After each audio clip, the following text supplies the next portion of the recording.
কি ভয় পেয়ে যাওনি তো? ভয় পাওয়ার কিচ্ছু নেই। আমি সবার ঢঙ্গি জ্যোৎস্না আবার চলে এসেছি একটা ছোট্ট ভিডিও নিয়ে। তো অনেক দিন পরে তোমাদের সাথে ভিডিও দেওয়ার ইচ্ছে হলো তাই দিলাম। এটা হলো আমার ভাইয়ের বিয়ের ভিডিও। ভাইয়ের বিয়ে হয়েছে এই গত সপ্তাহে, সেই জন্য একটু ব্যস্ততার কারণে ভিডিও দিতে পারিনি। আর তাছাড়াও আমি কনসাই বাদি কারণ হলো আমি জানি না তোমাদেরকে কি বলবো, কি বলার জন্য ভিডিও ভয়েস ওভার দিচ্ছি কিচ্ছু জানি না, তবু দিচ্ছি। আর আমি মানে এখন শুনলাম ফেসবুকে নাকি নিজেকে গ্রো করার জন্য দিনে 5টা ভিডিও ছাড়তে হয়, ফটো ছাড়তে হয়। আমি তো সেগুলো কিছুই করতে পারিনি। তার জন্য কি ফেসবুক আমাকে মেনে নেবে? জানি না মেনে নেবে কি না।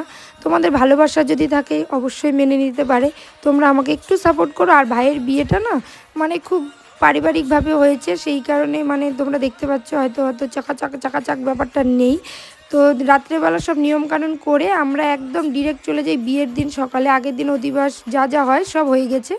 তো এই যে আমাদের বাসে সবাই রেডি। আর আমার ঠাকুমা বলছে কি করব, আমি বলছি এরকম করে হাই করো। তো সে হাই করেছে। আর একে একে সবাই রেডি হচ্ছে।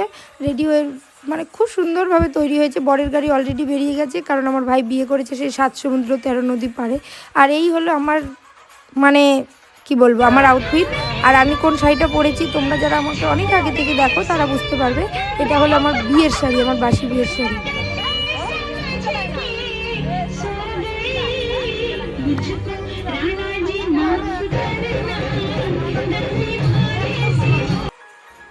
বাসটাকেও ছাড়িনি, দেখতেই পেলো ডান্স কম্পিটিশন শুরু হয়ে গেছে বাসের ভেতরে, মানে ধরে ধরে ডান্স করছি। এবার ভাইকে বিয়ে করাতে নিয়ে যাচ্ছি। এবার ইসলামপুর পার হয়ে এখানে মায়ের মন্দির ছিল, মা খুব জাগ্রত, সেই জন্য ওখানে মায়ের কাছে ভাইয়ের নামে পুজো দিয়ে দিলাম। আর এই যে আমরা পৌঁছে গেছি, মানে দীর্ঘ প্রতীক্ষার পরে প্রায় দুপুর 1টার সময় বাড়ি থেকে বেরিয়েছি আর পৌঁছেছি প্রায় 9টা বাজে। তো এতটাই দূরে আমার ভাই বিয়ে করেছে, কিছুই করার নেই। যার যার বলে না ভাগ্য যেখানে লেখা থাকে সেইখানেই বিয়েটা হয়।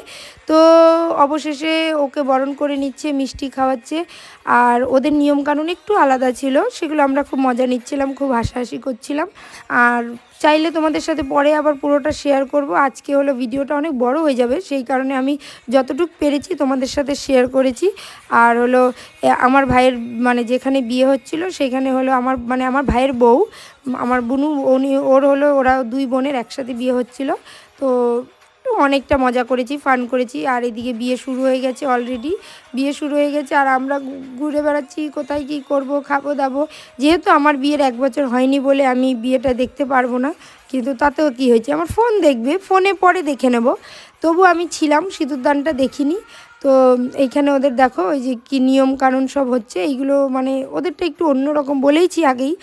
তো তোমরা বুঝতেই পারবে কার কার এই নিয়মগুলো আছে, আমাকে কমেন্ট করো। আর এখানে শুভ দৃষ্টি শুরু হয়ে গেছে। শুভ দৃষ্টি হয়ে যাওয়ার পরে মালা বদলও শুরু হয়ে গেছে। আর ওদের বিয়ে দেখে না আমার নিজের বিয়ের কথা খুব মনে পড়ছিল। মানে আমি সদ্য বিবাহিত যদিও, সেই জন্য মানে মনে হয় যে আবার বিয়ে করি। বাট যখনই খরচার কথা মনে পড়ে তখন বলি না না না না আর বিয়ে করব না। আর বিয়ের দিনও পর্যন্তই ভালো লাগে, পরের দিনও ভালো লাগে, পরের 7 দিনও ভালো লাগে, তারপরে আর তোমাদের কিছুই ভালো লাগবে না, শুধু সংসার করে যাও। তো অবশেষে বিয়ে টিয়ে সেরে আমরা বাড়ি যাওয়ার, শিলিগুড়ি যাওয়ার উদ্দেশ্যে বেরিয়ে পড়েছি প্রায় ভোর 3টেয়। এখানে দেখো আমি এবার বরের গাড়িতে বসেছি, কারণ নিয়ম বলে। যাই হোক, আর এত রাতে আমাদের গাড়ির জানালা খোলার একটাই কারণ, আমার যে বৌমা, এখন আমি বড় হয়ে গেছি, সে আমার বৌমা আছে, বৌমা সে বাসে তার প্রবলেম হয়, সাফোকেশন হয়, সেই জন্য এই গভীর রাতে এত ঠান্ডায় আমরা গাড়ির জানালা খুলে গলায় কাফ নিয়ে বাড়ি ফিরেছি। আর এই যে ভোর 5:30 6টা নাগাদ এখানে শুরু হয়ে গেছে ওর হলো গৃহপ্রবেশ। এইবার হলো দেখো গৃহপ্রবেশ হতে হতে আমরা গেটের সামনে দাঁড়িয়ে পড়েছি, গেট বন্ধ। এবার যারা জানে তারা জানে যে গেটটা কেন বন্ধ হয়েছে, আর যারা জানে না তাদেরকে কমেন্ট বক্সে জানিয়ে দেবো যে গেটটা কেন বন্ধ হয়েছে। আর হলো ভিডিওটা মানে এটা হলো বিয়ে অবধি ভিডিও।